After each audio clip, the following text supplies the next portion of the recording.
Question is, let A3BC and DE2F be 4 digit number where each letter represent a different digit greater than 3.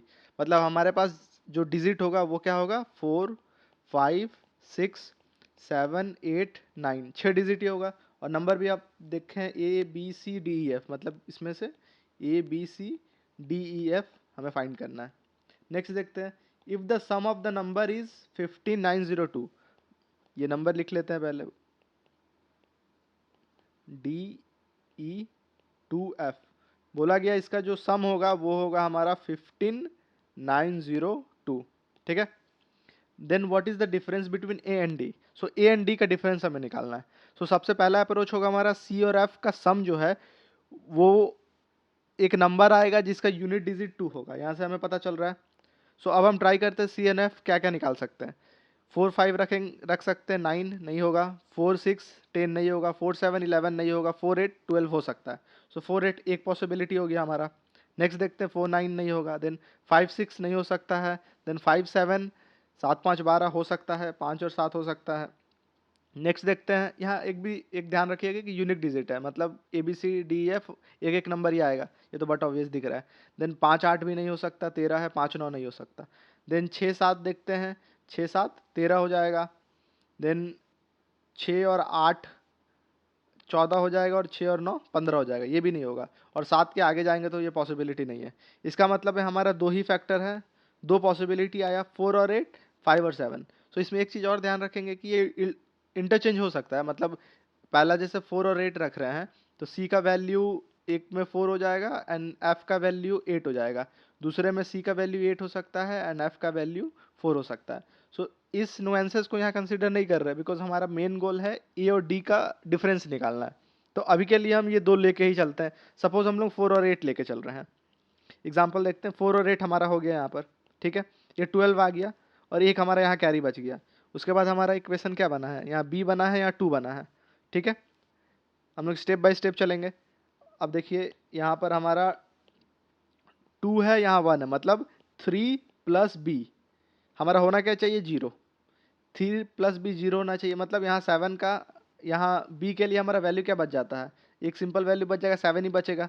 Because अभी तक हम लोगों ने 4 8 use कर चुके हैं 4 और 8, तो 7 बचेगा। तो यहाँ पर बी के वैल्यू में हम 7 पुट कर देते हैं, यहीं 7 लिख देते हैं साइड में, ठीक है। सो हमारा ये 0 हो गया। तो यहाँ से कैरी कितना बचा होगा, 7 2 9 1 10, एक कैरी यहाँ हमारा बचा होगा। और आगे नंबर क्या आया होगा, 3 और ई। सो ये हमारा क्या हो जाएगा, 3 + 1 4, 4 + ई इज इक्वल टू, यहाँ 9 लिखा हुआ है, 4 + ई इज इक्वल टू 9। सो अब हमारे पास पॉसिबिलिटी क्या क्या है, अगर हम नंबर को देखेंगे तो हमारा 4 और 8 यूज़ हो गया, 4 8 यूज़ हो गया, 7 यूज़ हो गया। अब हमें ई का ऐसा वैल्यू रखना है जो लास्ट में यूनिट डिजिट 9 हो जाए। तो अगर ई का वैल्यू हमारा एक ही पॉसिबिलिटी, सपोज 9 रखेंगे तो 13 होगा, 6 रखेंगे तो 6 4 10 होगा, 5 रखेंगे तो 9 होगा, तो मतलब ई का वैल्यू यहाँ 5 हो जाएगा। तो ई का वैल्यू यहाँ पर हम 5 रिप्लेस कर देते हैं, मैं कलर भी चेंज कर लेता हूँ। तो ई का वैल्यू 5 हो गया, तो हमारा इक्वेशन फिर से सेटिस्फाई हो गया, 9 हो गया। नाउ ए एंड डी बचा। अगर ई का वैल्यू हम 5 रखें तो 5 भी खत्म हो गया। अब हमारा बच क्या गया है, 9 और 6। अगर 9 6 का सम चेक कर लेंगे और 9 + 6 कितना हो जाता है, 15, मतलब ये एग्जैक्टली सेटिस्फाई कर रहा है इक्वेशन को। सो ए एंड डी का वैल्यू क्या हो गया, कुछ भी आप रख सकते हैं 9 और 6 में, बट हमें पूछा क्या है, डिफरेंस। तो सिंपल 9 और 6 का डिफरेंस कितना हो जाता है, 3। तो ये हमारा आंसर हो जाएगा 3। सिंस हम लोगों ने यहाँ पर 4 और 8 का एक गेस करके माना है, हम लोग 5 7 भी गेस कर सकते थे, लेकिन उस केस में हम लोग लास्ट में क्या देखते, कभी ना कभी ऐसा होता कि कोई वैल्यू हमारा ऐसा आ जाता कि हमें रिपीटेटिव डिजिट यूज़ करना पड़ता, तो इक्वेशन डायरेक्टली फॉल्स हो जाता। तो हम लोगों ने लकीली, हमें 4 8 हम लोग लेके चले हैं, वो कम्प्लीटली सब कुछ सेटिस्फाई कर चुका है। सो ऐसे हमेशा हम लोग क्या करेंगे ना, कोई भी एग्ज़ाम में और स्पेशली सी सेट एग्ज़ाम में, जब हम लोग ये पॉसिबिलिटी चीज़ बनाएंगे कि जैसे 4 8 हुआ, 5 7 हुआ, तो इसको सीक्वेंस वाइज लिखेंगे।